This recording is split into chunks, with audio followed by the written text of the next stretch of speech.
महाराष्ट्र आणि कर्नाटक राज्याच्या सीमेवर असलेलं आणि श्री स्वामी समर्थांच्या पदस्पर्शाने पुनीत पावन झालेलं अक्कलकोट शहर. या पावनभूमीमध्ये वडील कासिमसाब शिकलगार आणि आई हजीमा शरीफाबी शिकलगार यांच्या पोटी 1 जून 1967 रोजी सामान्य कुटुंबात श्री जब्बार शिकलगार सर यांचा जन्म झाला. वडिलांना 2 मुले आणि 4 मुली. स्वतःची पिठाची गिरणी चालवून त्यांनी स्वतःचा प्रपंच सांभाळला. शिकलगार सरांचा शैक्षणिक प्रवास 1972 पासून श्री शहाजी हायस्कूल अक्कलकोट येथे सुरू झाला. प्राथमिक शिक्षणानंतर त्यांनी माध्यमिक शिक्षण घेत असताना श्री कुरनूरकर सर आणि श्री कडगंचे सर यांच्या शिकवण्याच्या पद्धतीनं प्रभावित होऊन आणि त्यांच्या मोलाच्या मार्गदर्शनामुळे त्यांनाच आपले गुरु मानून त्यांचा आदर्श डोळ्यासमोर ठेवून भविष्यात आपणही शिक्षक व्हावं हा निश्चय केला. 10वी नंतर उच्च शिक्षणाकरिता त्यांनी सोलापूर येथील संगमेश्वर महाविद्यालयात विज्ञान शाखेमध्ये प्रवेश घेतला. BSc, BEd, MA, education, DSM अशा अनेक पदव्या त्यांनी प्राप्त केल्या. शिक्षक होण्याची जिद्द आणि स्वप्न साकार करण्याचा दिवस अखेर उजडला आणि 10 ऑक्टोबर 1990 रोजी महात्मा फुले प्रशाला सोलापूर येथे माध्यमिक विभागामध्ये विज्ञान विषयाचे शिक्षक म्हणून ते रुजू झाले. आपल्या जीवनामध्ये शिक्षक होण्याचं स्वप्न साकार करण्याकरिता त्यांनी ज्ञानदानाच्या क्षेत्रामध्ये जिद्दीने आणि जोमाने कार्य करीत असताना कर्नाटकमधील विजापूर येथील सुपुत्र श्री दाऊद अत्तार यांची सुशील कन्या तबस्सुम अत्तार यांच्याशी त्यांचा 5 जून 1995 रोजी विवाह झाला. सहचरणीच्या रूपानं त्यांच्या आयुष्यामध्ये त्या आल्या आणि त्यानंतर खुशबू आणि करिश्मा अशी 2 कन्यारत्न त्यांना प्राप्त झाली. घरचा प्रपंच सौ तबस्सुम या व्यवस्थितपणे सांभाळत असल्याने श्री शिकलगार सरांना आपल्या शैक्षणिक आणि सामाजिक क्षेत्रामध्ये अधिकाधिक उत्तमपणे कार्य करता आलं आणि एका रूपानं त्यांनी त्यांच्या कार्यास हातभारच लावला. विज्ञान या विषयाचे राज्यस्तरीय व विभागस्तरीय तज्ज्ञ मार्गदर्शक म्हणून त्यांनी काम केले. याच काळामध्ये देशाचे महामहिम राष्ट्रपती missile man APJ Abdul Kalam Saheb यांच्याशी भेटण्याचा आणि संवाद साधण्याचा त्यांना योग आला. माजी मुख्यमंत्री, माजी केंद्रीय गृहमंत्री श्री सुशील कुमार शिंदे साहेब यांच्या हस्तेही त्यांचा सन्मान करण्यात आला. महाराष्ट्र राज्य माध्यमिक आणि उच्च माध्यमिक परीक्षा मंडळ या मंडळातील SSC बोर्ड परीक्षेसाठी त्यांना एक्झामिनर, मॉडरेटर, पेपर सेटर अशा महत्त्वाच्या पदावर कार्य करण्याची संधी मिळाली. त्यांच्या शैक्षणिक कार्याचा गौरव म्हणून राज्यस्तरीय, जिल्हास्तरीय, तालुकास्तरीय अशा विविध सुमारे 50 संस्थांकडून त्यांना आदर्श शिक्षक पुरस्कार देऊन गौरव करण्यात आला.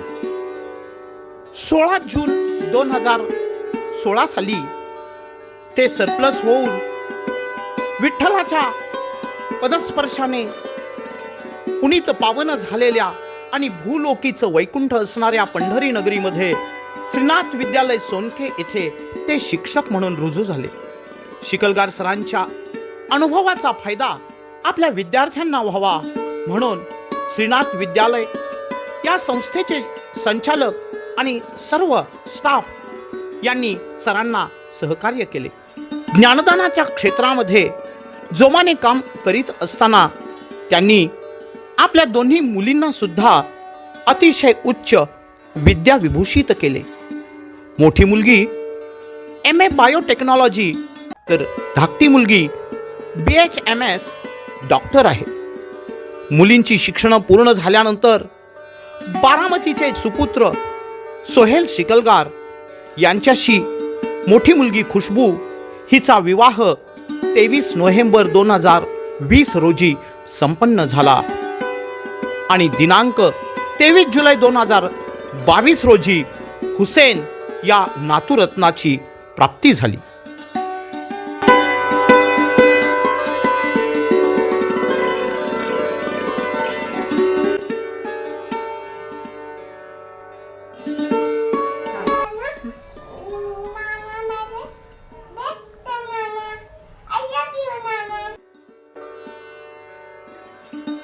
असा आनंदी जीवन प्रवास सुरू असतानाच अचानक सरांच्या जीवनामध्ये काळाने घाला घातला.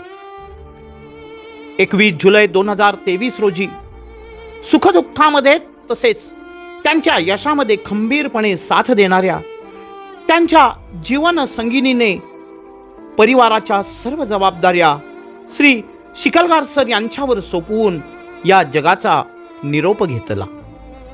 नेमके सेकंड इनिंग सुरू होण्याच्या आधीच साथीदाराने साथ सोडली.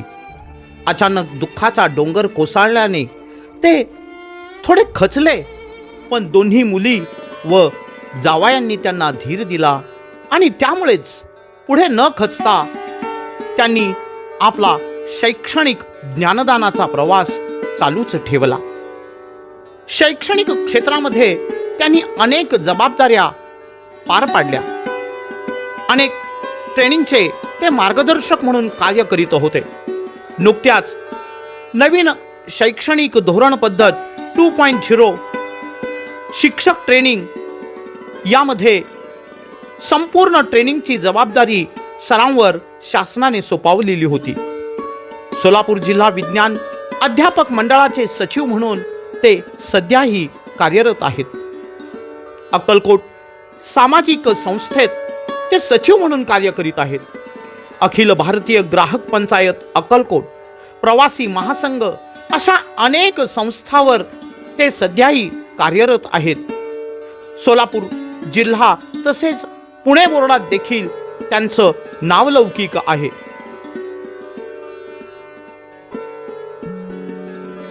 निवृत्ती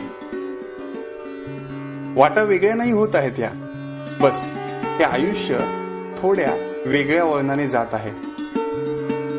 निवृत्ती म्हणजे प्रवासाचा शेवट नसतोच. मुळी आपल्यासोबत बऱ्याच अनुभवांची गाठ आहे. निवृत्ती म्हणजे पोचपावती. आपण आपल्या कामाची चोख कामगिरी बजावल्याची. निवृत्ती म्हणजे एखादा मैलाचा दगड, खूण आपण अमुक जागी पोहोचल्याची. निवृत्ती म्हणजे एक सुखद थांबा, जुन्या साथीदारांच्या आठवणीत रमण्याचा. निवृत्ती म्हणजे मौका, शांत निवांत आयुष्य मागे वळून बघण्याचा. थोडंसं कॅलेंडर बदलेल आता इथून पुढे. आपल्यासाठी सगळेच दिवस रविवार असतील इथून पुढे. सणावाराला होणाऱ्या गाठी भेटी ऑफिसऐवजी आपल्या घरीच होतील इथून पुढे. उगाच डोळ्यात पाणी बिणी आणायची गरज नाहीये बरं का. मित्र आता कुठल्याही भलत्या वेळी कॉल करतील इथून पुढे. आता मस्त टेन्शन फ्री जगायचं. आपल्याला जे आवडतं त्यातच रमायचं. गायन, वाचन, भटकंती, तब्येतीला परवडेल ते सगळं करायचं. आयुष्याची सेकंड इनिंग सुरू झाली आहे. स्कोरसाठी नाही, आनंदासाठी खेळायचं. स्कोरसाठी नाही, आनंदासाठी खेळायचं.